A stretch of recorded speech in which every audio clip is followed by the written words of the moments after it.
Hello and welcome to the Recruit Rockstars podcast, where we focus on the people part of your business. Every Tuesday and Thursday, I interview a world-class expert on talent and recruiting so that you can build a company filled with rock stars. And I have done it again today by attracting a true expert.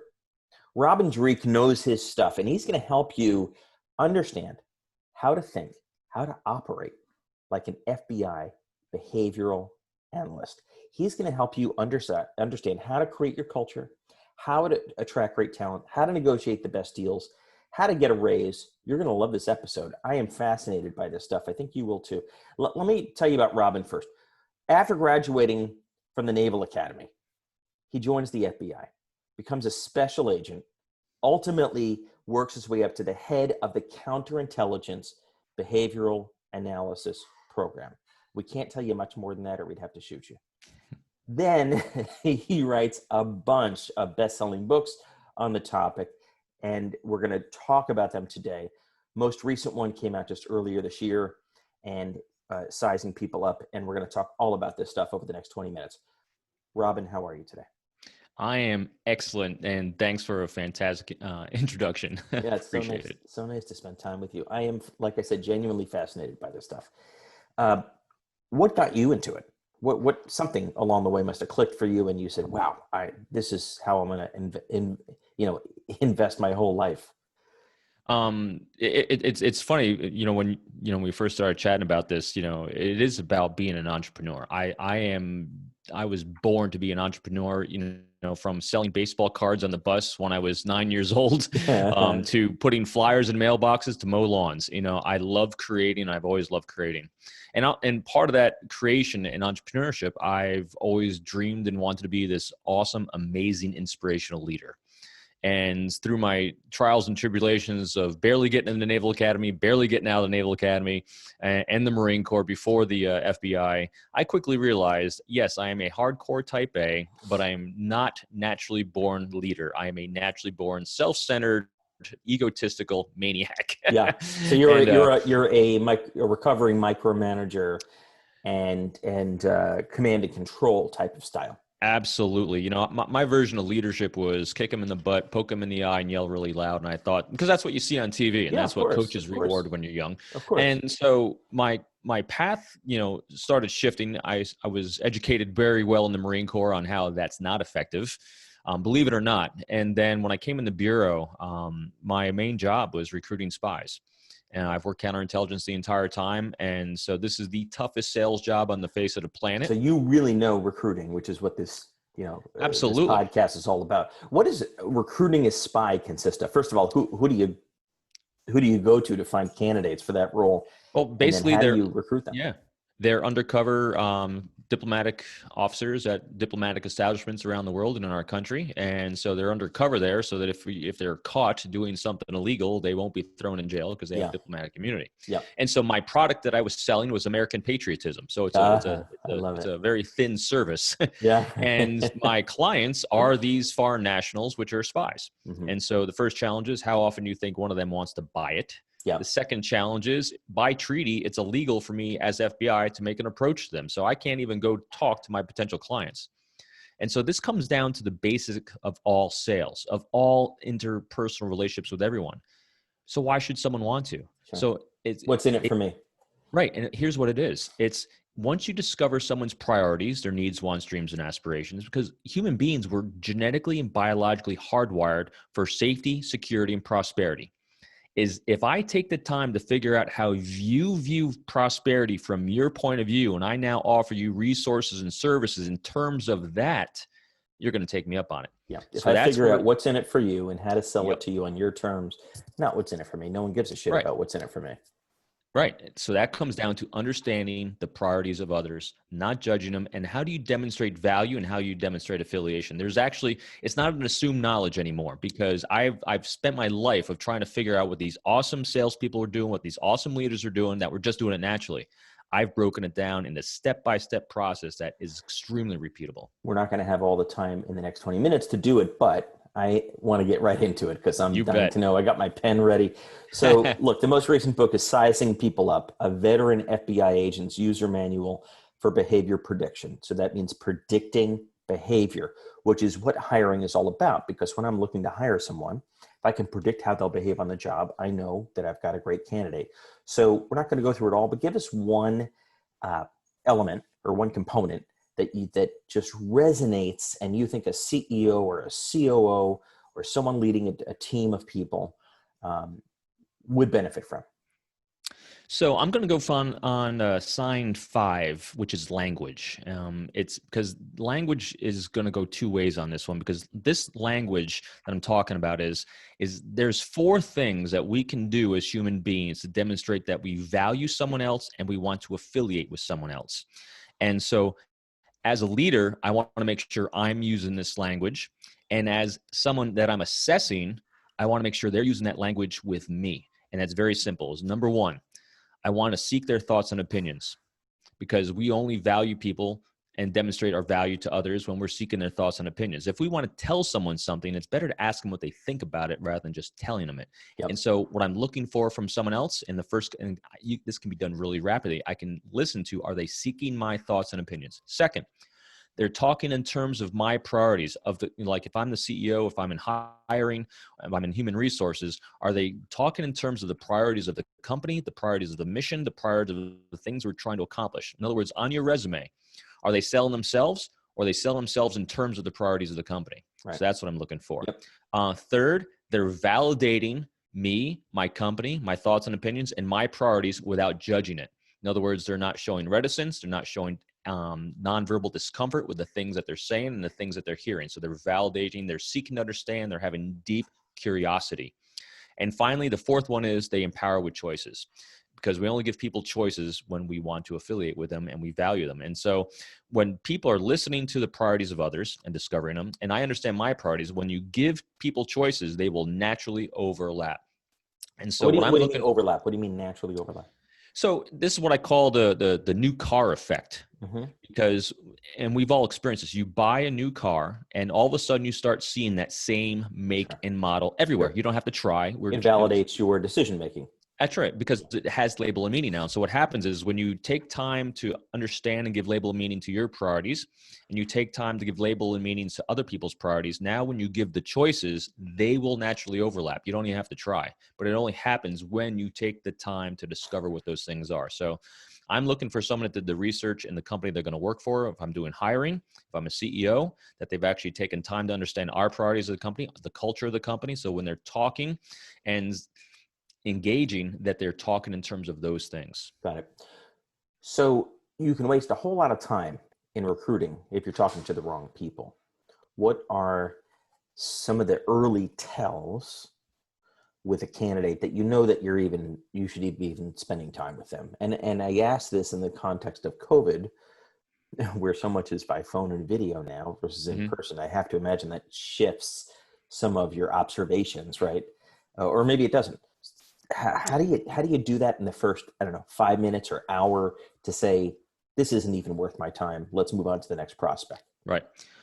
First of all, I've answered a lot of questions about the COVID, challenge, and believe it or not, it hasn't shifted too dramatically because we are still interacting. Look at us, on the Zoom call. Yeah. I see you from the chest up. Yeah. Our nonverbals are saying exactly the same thing if we're one-on-one.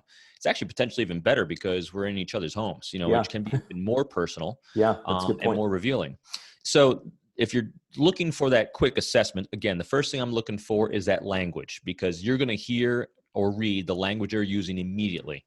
I'm now looking for nonverbal congruence with that language. In other words, I'm looking for high comfort displays as they're saying these things rather than discomfort. In other words, I'm looking for eyebrow elevation, smiling, a little head tilt, exposed in carotid artery, any ventral displays are saying I'm highly comfortable with me making this conversation about you, as opposed to discomfort, eyebrow compression, lip compression. This is the 90% of communication being nonverbal, which is why video is so much better than phone. It's not as good as in person, but to your point, but you can also hear it in voice inflection as well. Are they matching my tempo? Are they matching the intensity? Or are they going off the rails? Go ahead. What's your favorite tell that someone is bullshitting you or lying to you? What is your most reliable tell, despite what's coming out of their mouth, that this person is not engaged? This was going to be the part I was going to talk about next for you. So it's a great lead in that. I am looking for transparency.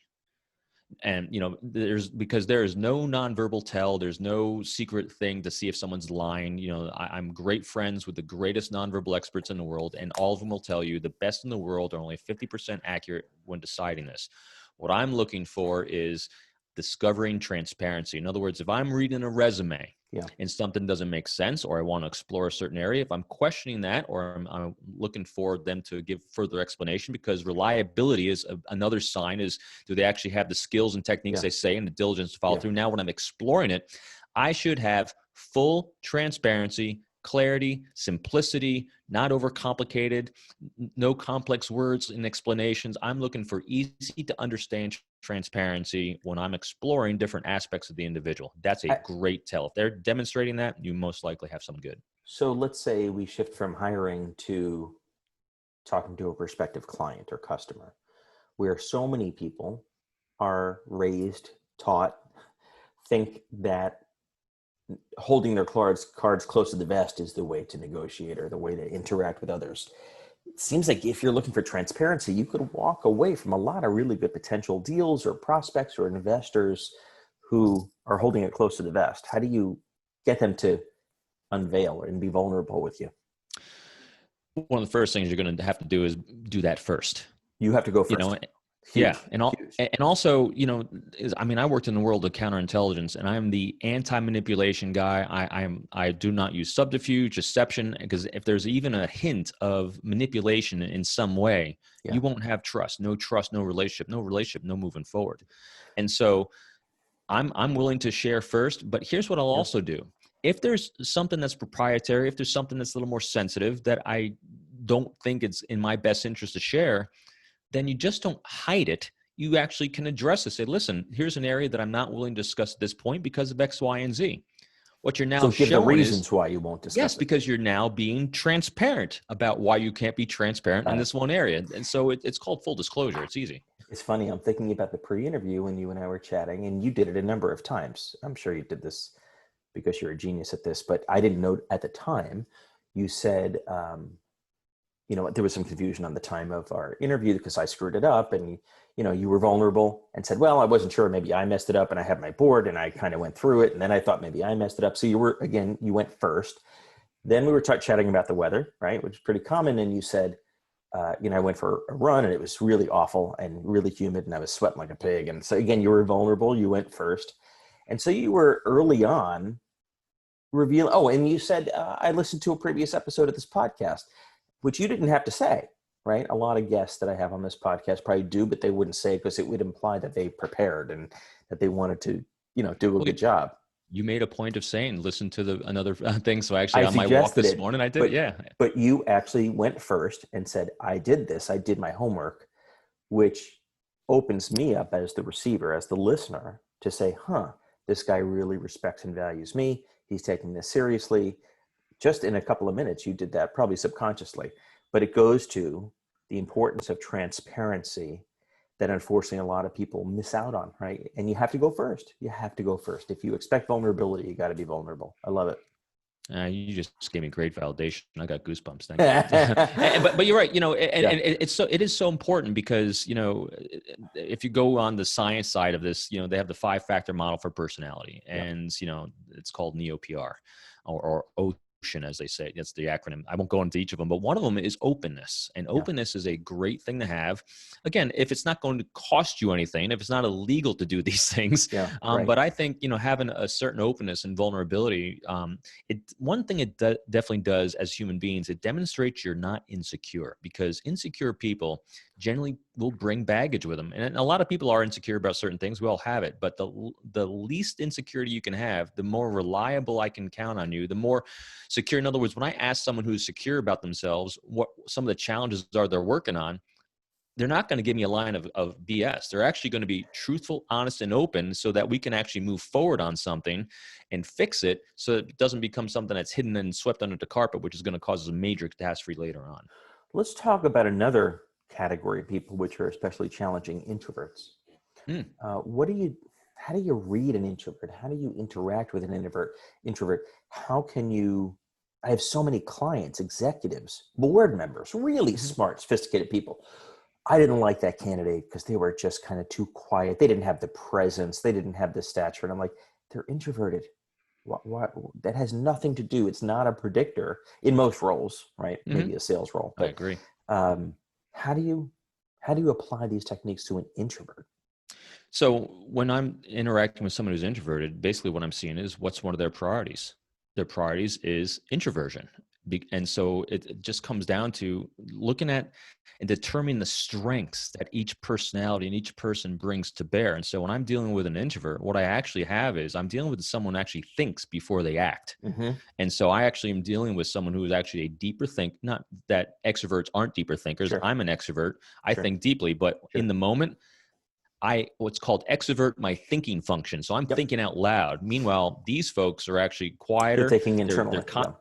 contemplative, and so they only say things when it's going to be meaningful to say things. And so when I put my teams together, when I was doing behavioral assessments, I made sure I always had a mix. And as a leader, I knew I didn't have to prompt the extroverts to speak up and throw some paint on the palette as we're trying to solve a challenge.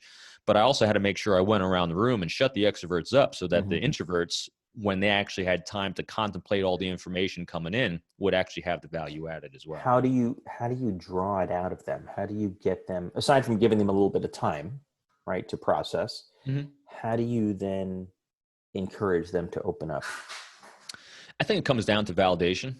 Back to the validation. Yeah, because validation is key. And so not only are people introverted, but also people tend to be either task oriented or people oriented. And people that tend to be task oriented, they value processes and procedures on things. So if I'm dealing with an introvert that's task oriented, I want to make sure that before we start this conversation that I validate a process, a procedure they've enacted in the past and before, and the results of that have been phenomenal. And I was wondering if they would be willing to contribute to this next project. Yeah. If I'm dealing with an introvert that actually be people-oriented, I'm going to validate the personnel and the people-oriented side of them and how they put teams together and how that team coalesced into making this product and the service, more profitable as well. So I'm going to validate one of their priorities, whether it be task-oriented, people-oriented, to actually then elicit, hey, future help, or help on a current project, and seeking their thoughts and opinions on whether they think that's something they could perform or not. And also just put in conditions of employment as well. Yeah, I think one way to avoid challenging conversations, for leaders in most situations, because they think challenging conversation, dealing with people that are doing things wrong or anything, it's easier just to have a conversation about the other person's behavior without judging it and saying either it's congruent or incongruent with what the expectations and the condition of your employment are. But that means you have to set the expectations up front. With so many managers, unfortunately, recruit a great person. They're smart. And they say, well, I don't need to set expectations. They know what they're doing. Or I'm too busy. I don't have time to set expectations. And then you start to get frustrated when the person isn't living up to expectations because you never set them in the first place. And here goes back to what you said before. You have to take accountability for your own actions. Like when we were chatting beforehand, I took accountability for, hey, the time was off. Yep. You know what? It cost me nothing to own up to my part in this.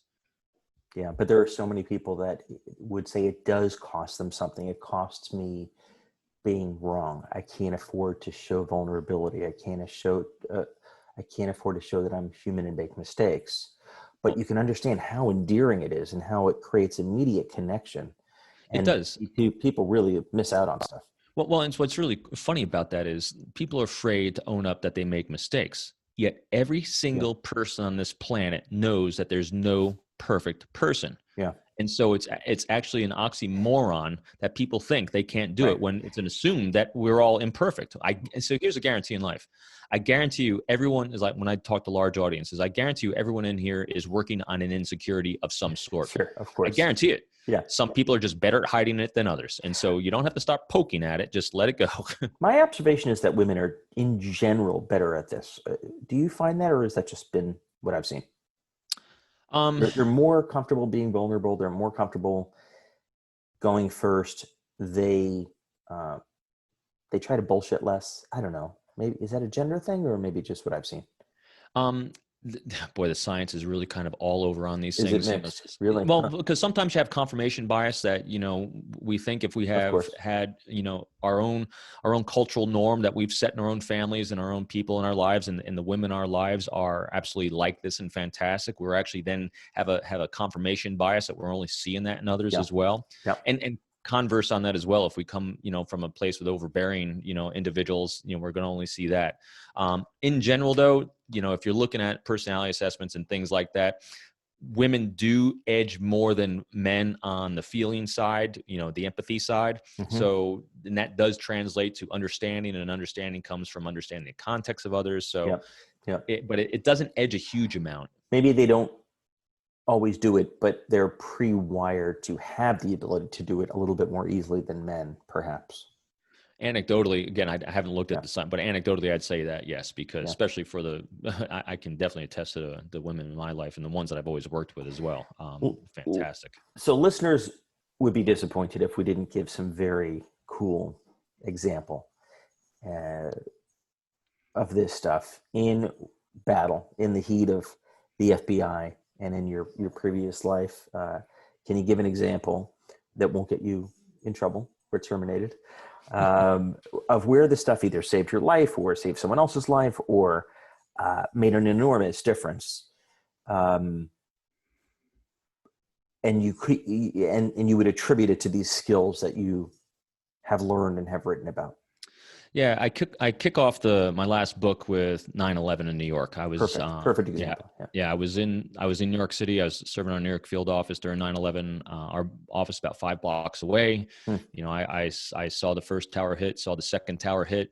Fireball coming through. I mean, I saw people jumping from the towers. And working counterintelligence in the city at that time, I worked Russians my entire career, and then we all worked the Middle East. Mm-hmm. And I had one of my Russian sources, a fantastic guy. He'd been a bureau source for 25 years. He was the age of my grandfather. He was just this great teacher, mentor, and guide, even though I was the handler. And I'd only had about, I guess, 4 years in the FBI at the time. So not a lot of credibility, street cred. Sure. But this individual brought me a very close relative to a leader in the Middle East that could provide information. And believe it or not, there was an instance that never made press or anything that was, I talk about in the book, World War III-ish kind of stuff with nuclear type stuff. Wow. This is right after, a couple months after 9/11. Yep. And I was in a position I had to quickly assess if I could trust this information coming in.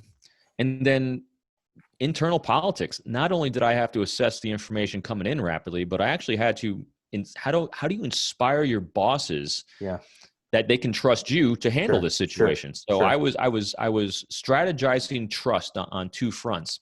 You're in the middle. You're truly absolutely have to get both sides on the same page.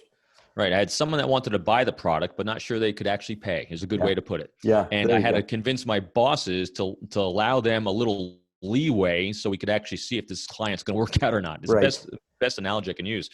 And what it really came down to is my first sign in when I talk about in the signs of trust is vesting. Investing is, do they see your success equally linked to their own personal success? Mm-hmm. And both these individuals demonstrated high levels of vesting, that they knew that the only way for their information to have value and to actually prevent, another war and to protect national security of our country was actually if I looked good doing it. So they needed to be able to give me actionable things that was good for my reputation, for my furtherance of my goals and objectives, so that their value would be brought up along with it. What's an example that you can recall of something specific that you did to enhance that level of trust in you and put their confidence in you?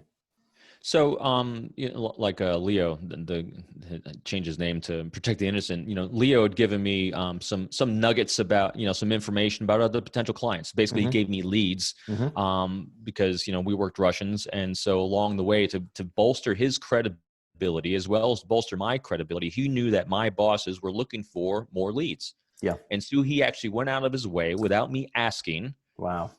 Called in some favors to give me some potential leads to further things that were important for our mission. So rather than talking, he used action to show you. Absolutely. Yeah. So he had congruence between that. And also, that brings me to a very critical point. In everything I do, it's about relationship building, Mhm. because you can have the greatest skills and talent in the world. And I'm sure, all the founders and CEOs listening understand that. But if you don't have the ability to couple that with the ability to build relationships, that talent's completely wasted. I mean, I always say you can have the best genetics and biology and talent on the face of the planet, but if you don't have the ability to build relationships to bring that to bear, you might as well be a moron on top of a mountain by yourself, because you Absolutely. cannot execute without relationships. And I'd go for relationships first, because I can teach someone to do anything.